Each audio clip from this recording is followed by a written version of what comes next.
Hello all. आज हम बात करेंगे सपोर्ट और रेजिस्टेंस के बारे में। सपोर्ट और रेजिस्टेंस टेक्निकल एनालिसिस में बहुत ही महत्वपूर्ण है। सपोर्ट और रेजिस्टेंस के बारे में हर ट्रेडर को जानकारी होना बहुत ही ज़रूरी है और जिसकी मदद से हम मार्केट में ट्रेंड को पहचान कर ट्रेडिंग कर सकते हैं। सपोर्ट और रेजिस्टेंस मुख्य रूप से मार्केट में आने वाली सप्लाई और डिमांड पर आधारित होता है। जब मार्केट में माल की सप्लाई ज़्यादा होती है तब प्राइस कम हो जाती है, तब मंदी का माहौल तैयार होता है। इसके विपरीत जब मार्केट में डिमांड ज़्यादा होती है तब प्राइस बढ़ जाती है, तब तेजी का माहौल तैयार होता है। तो चलिए दोस्तों, आज ज़्यादा समय न लेते हुए हम सपोर्ट और रेजिस्टेंस को विस्तार में समझते हैं। सपोर्ट और रेजिस्टेंस के दो प्रकार होते हैं, एक है हॉरिजॉन्टल सपोर्ट और रेजिस्टेंस और दूसरा है ट्रेडिंग सपोर्ट और रेजिस्टेंस। पहले हम हॉरिजॉन्टल सपोर्ट और रेजिस्टेंस को समझते हैं। पहले हम समझेंगे हॉरिजॉन्टल सपोर्ट को। चार्ट में हम देखते हैं कि प्राइस नीचे जाते हुए किसी एक लेवल पर आकर रुक जाता है और वहां पर सपोर्ट लेकर वापस ऊपर जाने लगता है। इस पहले सपोर्ट को माइनर सपोर्ट कहते हैं। इसके कुछ समय बाद प्राइस वापस से लौट कर आता है और उसी लेवल पर या उसके आसपास फिर से सपोर्ट बनाता है और फिर से घूमकर ऊपर चला जाता है। इस दूसरे सपोर्ट को कहते हैं स्ट्रॉन्ग सपोर्ट। इसके बाद अगर तीसरी बार प्राइस फिर से घूमकर उसी लेवल पर आकर सपोर्ट बनाता है तो इसे हम मेजर सपोर्ट कहते हैं। ये तीसरा सपोर्ट बहुत ही ज्यादा मजबूत होता है। यहाँ पर ऐसा कोई जरूरी नहीं है कि एक साथ तीन सपोर्ट ही बन सकते हैं, कभी कभी तीन से ज्यादा सपोर्ट भी एक साथ बन सकते हैं। यहाँ पर हमें संकेत मिलता है कि मार्केट में सप्लाई की तुलना में डिमांड अधिक है, इसीलिए प्राइस सपोर्ट के नीचे जाने में लगातार नाकाम हो रहा है, मतलब यह एक तेजी की निशानी है। अब हम समझते हैं हॉरिजॉन्टल रेजिस्टेंस को। चार्ट में हम देखते हैं कि प्राइस ऊपर जाते हुए किसी एक लेवल पर जाकर रुक जाता है और वहां पर रेजिस्टेंस लेकर वापस नीचे की ओर आने लगता है। इस रेजिस्टेंस को माइनर रेजिस्टेंस कहते हैं। इसके कुछ समय बाद प्राइस वापस से लौट कर आता है और उसी लेवल पर या उसके आसपास फिर से रेजिस्टेंस बनाता है और फिर से घूमकर नीचे चला जाता है। इस रेजिस्टेंस को स्ट्रॉन्ग रेजिस्टेंस कहते हैं। इसके बाद अगर तीसरी बार प्राइस फिर से घूमकर उसी लेवल पर आकर रेजिस्टेंस बनाता है तो इसे हम मेजर रेजिस्टेंस कहते हैं। ये तीसरा रेजिस्टेंस बहुत ही ज्यादा मजबूत होता है। यहाँ पर ऐसा कोई जरूरी नहीं है कि एक साथ तीन रेजिस्टेंस ही बने, कभी कभी तीन से ज्यादा रेजिस्टेंस भी एक साथ बन सकते हैं। यहाँ पर प्राइस हमें यह संकेत दे रहा है कि मार्केट में डिमांड की तुलना में सप्लाई अधिक है, इसलिए प्राइस रेजिस्टेंस के ऊपर जाने में लगातार नाकाम हो रही है और यह मंदी की निशानी है। जब आप हॉरिजॉन्टल सपोर्ट और रेजिस्टेंस को चार्ट में देखते हैं तब आपको एक बात का ध्यान रखना बहुत ही जरूरी है कि जब चार्ट में सपोर्ट और रेजिस्टेंस बनते हैं तब दो सपोर्ट के बीच में कम से कम 7 या 8 कैंडल्स होने चाहिए। इसी प्रकार दो रेजिस्टेंस के बीच में भी कम से कम 7 या 8 कैंडल्स होने चाहिए। अगर दो सपोर्ट या रेजिस्टेंस के बीच में 7 या 8 कैंडल्स नहीं है तो हम उसे दो अलग अलग सपोर्ट और रेजिस्टेंस नहीं कह सकते। या कुछ कैंडल्स लगातार एक लेवल पर सपोर्ट या रेजिस्टेंस बनाती है तो भी हम उसे सपोर्ट और रेजिस्टेंस नहीं कह सकते। अब हम ट्रेडिंग सपोर्ट और रेजिस्टेंस को समझ लेते हैं। पहले हम समझते हैं ट्रेडिंग सपोर्ट को। चार्ट में हम देखते हैं कि मार्केट अप ट्रेंड में चलना शुरू हुआ है और अप ट्रेंड में चलते चलते चार्ट में पहला सपोर्ट बनता है, उसके बाद मार्केट ऊपर जाता है, इसके बाद चार्ट में दूसरा सपोर्ट बनता है, लेकिन यहाँ का सपोर्ट पहले सपोर्ट की तुलना में ऊपर की ओर होता है। अब जबकि दो सपोर्ट तैयार हो चुके हैं तो अगर आप पहले और दूसरे सपोर्ट के लो को टच करते हुए एक ट्रेंड लाइन खींचेंगे तो जब भी तीसरा सपोर्ट बनेगा तो वह इस ट्रेंड लाइन को टच करेगा, तो इसकी संभावना बहुत ही मजबूत होती है कि यह बुलिश कंटिन्यूएशन का संकेत है। अब हम समझते हैं ट्रेडिंग रेजिस्टेंस को। चार्ट में हम देखते हैं कि मार्केट डाउन ट्रेंड में चलना शुरू हुआ है और डाउन ट्रेंड में चलते चलते चार्ट में पहला रेजिस्टेंस बनता है, उसके बाद मार्केट नीचे की ओर चला जाता है, इसके बाद चार्ट में दूसरा रेजिस्टेंस बनता है, लेकिन यह रेजिस्टेंस पहले रेजिस्टेंस की तुलना में नीचे की ओर होता है। अब जबकि दो रेजिस्टेंस बन चुके हैं तो अगर आप पहले और दूसरे रेजिस्टेंस के हाई को टच करते हुए एक ट्रेंड लाइन खींचेंगे तो जब भी तीसरा रेजिस्टेंस बनेगा और वह इस ट्रेंड लाइन को टच करेगा तो इसकी संभावना बहुत ही मजबूत होती है कि ये एक बेयरिश कंटिन्यूएशन को संकेत देता है। अब हम समझते हैं कि सपोर्ट बिकम रेजिस्टेंस और रेजिस्टेंस बिकम सपोर्ट को। पहले हम समझते हैं सपोर्ट बिकम रेजिस्टेंस को। चार्ट में हम देखते हैं कि प्राइस एक सपोर्ट बनाता है और इसके बाद प्राइस उस सपोर्ट को तोड़कर नीचे चला जाता है। उसके बाद ठीक उसी लेवल पर रेजिस्टेंस बनता है जहां पर सपोर्ट बनाया था, मतलब कि यहाँ पर सपोर्ट बन गया रेजिस्टेंस। और इस फॉर्मेशन के बनने के बाद हमें मार्केट में सेल का संकेत मिलता है और यह मजबूत संकेत है डाउन ट्रेंड का। अब हम समझते हैं रेजिस्टेंस बिकम सपोर्ट को। चार्ट में हम देखते हैं कि प्राइस एक रेजिस्टेंस बनाता है, इसके बाद प्राइस उस रेजिस्टेंस को तोड़कर ऊपर चला जाता है और उसके बाद उसी लेवल पर सपोर्ट बनता है जहां पर रेजिस्टेंस बनाया था, मतलब कि यहाँ पर रेजिस्टेंस बन गया है सपोर्ट। इस फॉर्मेशन के बनने के बाद हमें मार्केट में बाय के संकेत मिलते हैं और यह एक मजबूत संकेत है अप ट्रेंड का। अब हम समझते हैं सपोर्ट और रेजिस्टेंस के ब्रेकआउट्स को। पहले हम हॉरिजॉन्टल सपोर्ट और रेजिस्टेंस के ब्रेकआउट को समझ लेते हैं। चार्ट में जब हॉरिजॉन्टल सपोर्ट बनता है तो चाहे वो एक के साथ एक हो, दो हो या फिर तीन या फिर उससे ज्यादा हो, जब प्राइस हॉरिजॉन्टल सपोर्ट लाइन के नीचे जाकर क्लोजिंग दे दे तो इसे हम हॉरिजॉन्टल सपोर्ट का ब्रेकआउट कहते हैं। इसके बाद मार्केट में डाउन ट्रेंड की शुरुआत होती है। इसके विपरीत चार्ट में जब हॉरिजॉन्टल रेजिस्टेंस बनता है तो चाहे वो एक साथ एक हो, दो हो या फिर तीन हो या फिर उससे ज्यादा हो, जब प्राइस हॉरिजॉन्टल रेजिस्टेंस लाइन के ऊपर जाकर क्लोजिंग दे दे तो इसे हम हॉरिजॉन्टल रेजिस्टेंस का ब्रेकआउट कहते हैं। इसके बाद मार्केट में अप ट्रेंड की शुरुआत होती है। अब हम ट्रेडिंग सपोर्ट और रेजिस्टेंस के ब्रेकआउट को समझ लेते हैं। चार्ट में जब ट्रेडिंग सपोर्ट बनता है, इसके बाद जब तीसरा ट्रेडिंग सपोर्ट ट्रेंड लाइन के नीचे क्लोजिंग दे दे तो इसे हम ट्रेडिंग सपोर्ट का ब्रेकआउट कहते हैं। इसके बाद मार्केट में डाउन ट्रेंड की शुरुआत होती है। इसके विपरीत जब चार्ट में ट्रेडिंग रेजिस्टेंस बनता है, इसके बाद जब तीसरा ट्रेडिंग रेजिस्टेंस ट्रेंड लाइन के ऊपर क्लोजिंग दे दे तो उसे हम ट्रेडिंग रेजिस्टेंस का ब्रेकआउट कहते हैं। इसके बाद मार्केट में अप ट्रेंड की शुरुआत होती है। सपोर्ट और रेजिस्टेंस के साथ टाइम फ्रेम का कोई महत्व नहीं है, क्योंकि यह हर एक टाइम फ्रेम में बनते हैं और हर टाइम फ्रेम में काम करते हैं।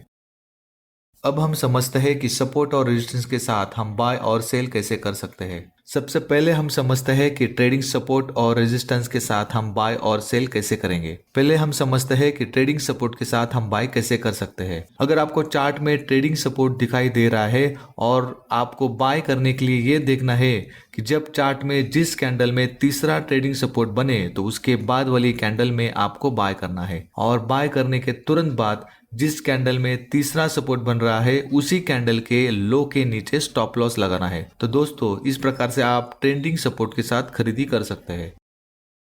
अब हम समझते हैं कि ट्रेडिंग रेजिस्टेंस के साथ हम सेल कैसे कर सकते हैं। अगर आपको चार्ट में ट्रेडिंग रेजिस्टेंस दिखाई दे रहा है तो आपको इसमें सेल करने के लिए ये देखना है कि जब चार्ट में जिस कैंडल में तीसरा ट्रेडिंग रेजिस्टेंस बने तो उसके बाद वाली कैंडल में आपको सेल करना है और सेल करने के तुरंत बाद जिस कैंडल में तीसरा रेजिस्टेंस बना है उसी कैंडल के हाई के ऊपर को स्टॉप लॉस लगाना है। चार्ट में जब तक कोई निगेटिव सिग्नल ना बन जाए तब तक आपको प्रॉफिट बुक नहीं करना है। जब आपको कोई निगेटिव सिग्नल दिख जाए उसके बाद आपको तुरंत प्रॉफिट बुक करना है। अब हम समझते हैं हॉरिजॉन्टल सपोर्ट और रेजिस्टेंस को। सबसे पहले हम समझते हैं कि हॉरिजॉन्टल सपोर्ट के साथ हम बाय कैसे कर सकते हैं। अगर आप चार्ट में हॉरिजॉन्टल सपोर्ट देख रहे हो तो आपको इसमें बाय करने के लिए ये देखना है कि जिस कैंडल में तीसरा हॉरिजॉन्टल सपोर्ट बने उसके बाद वाली कैंडल में हमें बाय करना है और खरीदी करने के तुरंत बाद जिस कैंडल में तीसरा हॉरिजॉन्टल सपोर्ट बन रहा है उसके लो के नीचे का स्टॉप लॉस लगाना है। तो इस प्रकार से हॉरिजॉन्टल सपोर्ट के साथ बाय कर सकते हो। अब हम समझते हैं कि हॉरिजॉन्टल रेजिस्टेंस के साथ हम सेल कैसे कर सकते हैं। अगर आप चार्ट में हॉरिजॉन्टल रेजिस्टेंस देख रहे हो तो आपको इसमें सेल करने के लिए ये देखना है कि जिस कैंडल में तीसरा हॉरिजॉन्टल रेजिस्टेंस बन रहा है उसके बाद वाली कैंडल में हमें सेल करना है और सेल करने के तुरंत बाद जिस कैंडल में हॉरिजॉन्टल रेजिस्टेंस बन रहा है उसके हाई के ऊपर स्टॉप लॉस लगाना है।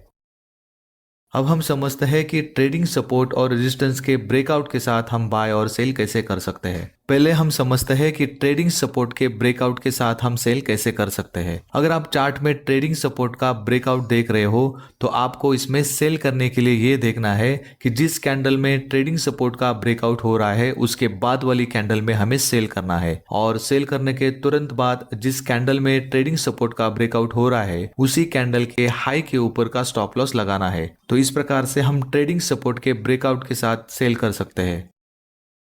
अब हम समझते हैं कि ट्रेडिंग रेजिस्टेंस के ब्रेकआउट के साथ हम बाय कैसे कर सकते हैं। अगर आप चार्ट में ट्रेडिंग रेजिस्टेंस का ब्रेकआउट देख रहे हो तो आपको इसमें बाय करने के लिए ये देखना है कि जिस कैंडल में ट्रेडिंग रेजिस्टेंस तैयार हो रहा है उसके बाद वाली कैंडल में हमें बाय करना है, और बाय करने के तुरंत बाद जिस कैंडल में ट्रेडिंग रेजिस्टेंस का ब्रेकआउट हो रहा है उसी कैंडल के लो के नीचे का स्टॉप लॉस लगाना है। तो इस प्रकार से हम ट्रेडिंग रेजिस्टेंस के साथ बाय कर सकते हैं। अब हम समझते हैं कि हॉरिजॉन्टल सपोर्ट और रेजिस्टेंस के ब्रेकआउट के साथ हम बाय और सेल कैसे कर सकते हैं। पहले हम समझते हैं कि हॉरिजॉन्टल सपोर्ट के ब्रेकआउट के साथ हम सेल कैसे कर सकते हैं। अगर आप चार्ट में हॉरिजॉन्टल सपोर्ट का ब्रेकआउट देख रहे हो तो आपको इसमें सेल करने के लिए ये देखना है कि जिस कैंडल में हॉरिजॉन्टल सपोर्ट का ब्रेकआउट हो रहा है उसके बाद वाली कैंडल में हमें सेल करना है, और सेल करने के तुरंत बाद जिस कैंडल में हॉरिजॉन्टल सपोर्ट का ब्रेकआउट हो रहा है उसी कैंडल के हाई के ऊपर का स्टॉप लॉस लगाना है। तो इस प्रकार से हम हॉरिजॉन्टल सपोर्ट के साथ सेल कर सकते हैं।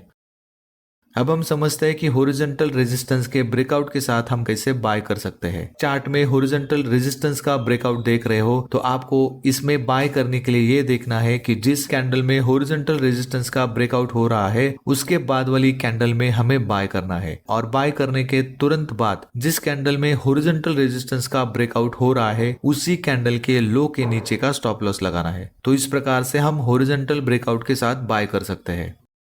अब हम समझते हैं कि रेजिस्टेंस बिकम सपोर्ट और सपोर्ट बिकम रेजिस्टेंस के साथ हम बाय और सेल कैसे कर सकते हैं। सबसे पहले हम समझते हैं कि रेजिस्टेंस बिकम सपोर्ट के साथ हम बाय कैसे कर सकते हैं। चार्ट में हम देखते हैं कि हमें रेजिस्टेंस बिकम सपोर्ट का फॉर्मेशन दिखाई दे रहा है। अब हमें इसमें बाय करने के लिए ये देखना है कि जिस कैंडल में सपोर्ट बन रहा है उसके बाद वाली कैंडल में हमें बाय करना है, और स्टॉप लॉस लगाने के लिए हमें ये देखना है कि जिस कैंडल में सपोर्ट बन रहा है उसी कैंडल के लो के नीचे का स्टॉप लॉस लगाना है। तो इस प्रकार से हम रेजिस्टेंस बिकम सपोर्ट के फॉर्मेशन के साथ बाय कर सकते हैं।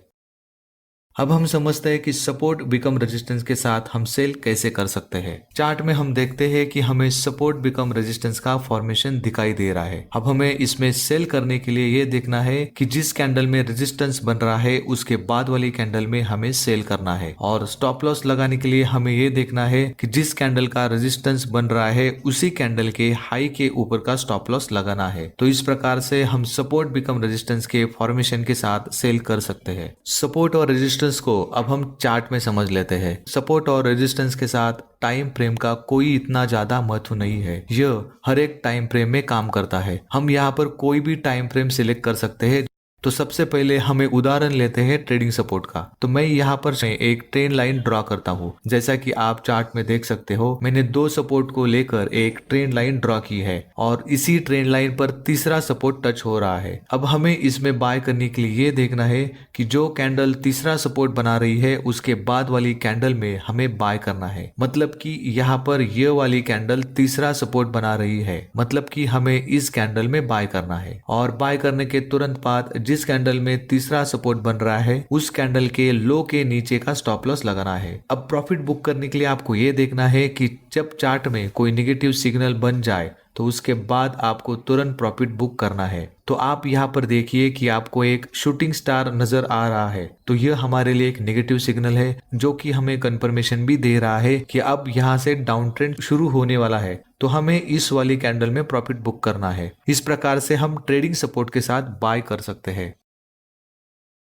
हम यहाँ पर और एक उदाहरण देखते हैं कि ट्रेडिंग रेजिस्टेंस के ब्रेकआउट के साथ हम बाय कैसे कर सकते हैं। तो मैं यहाँ पर दो रेजिस्टेंस को मिलाकर एक ट्रेंड लाइन खींच लेता हूँ। तो हमारा पहला रेजिस्टेंस हो गया है ये वाला, और दूसरा रेजिस्टेंस हो गया है ये वाला। अब हमें इसमें बाय करने के लिए ये देखना है कि जब कोई कैंडल ट्रेडिंग रेजिस्टेंस के कैंडल को ब्रेकआउट कर दे उसके बाद वाली कैंडल में हमें बाय करना है। तो आप यहाँ पर देखिए कि इस वाली कैंडल ने ट्रेंड लाइन को ब्रेकआउट किया है, लेकिन इसके बाद वाली कैंडल फिर से ट्रेंड लाइन के नीचे आ गई है। अब आप इसके कुछ समय बाद देखेंगे कि एक और कैंडल ने ट्रेंड लाइन के ऊपर क्लोजिंग भी की है। तो हमें इसके बाद वाली कैंडल में बाय करना है, और बाय करने के तुरंत बाद ही जिस कैंडल ने लाइन को ब्रेकआउट किया है उसके लो के नीचे का स्टॉप लॉस लगाना है, मतलब कि इस वाली कैंडल के लो के नीचे का स्टॉप लॉस लगाना है। अब हमें इसमें प्रॉफिट बुकिंग के लिए ये देखना है कि मार्केट में कोई नेगेटिव सिग्नल बन जाए तो आप यहाँ पर देखिए कि इस वाली कैंडल में हमारा ट्रेलिंग स्टॉप लॉस हिट हो रहा है। इसका मतलब यह है कि हमारा प्रॉफिट इस वाली कैंडल में हो चुका है। तो इस प्रकार से हम ट्रेंडिंग रेजिस्टेंस के ब्रेकआउट के साथ बाय कर सकते हैं। तो यहाँ पर मैंने सपोर्ट और रेजिस्टेंस की पूरी जानकारी दी है। उम्मीद है कि आप सपोर्ट और रेजिस्टेंस के बारे में समझ गए होंगे। तो इसे ध्यान से समझे और इस वीडियो को बार बार देखो तो ये आपको समझ में आ जाएगा। Thank you.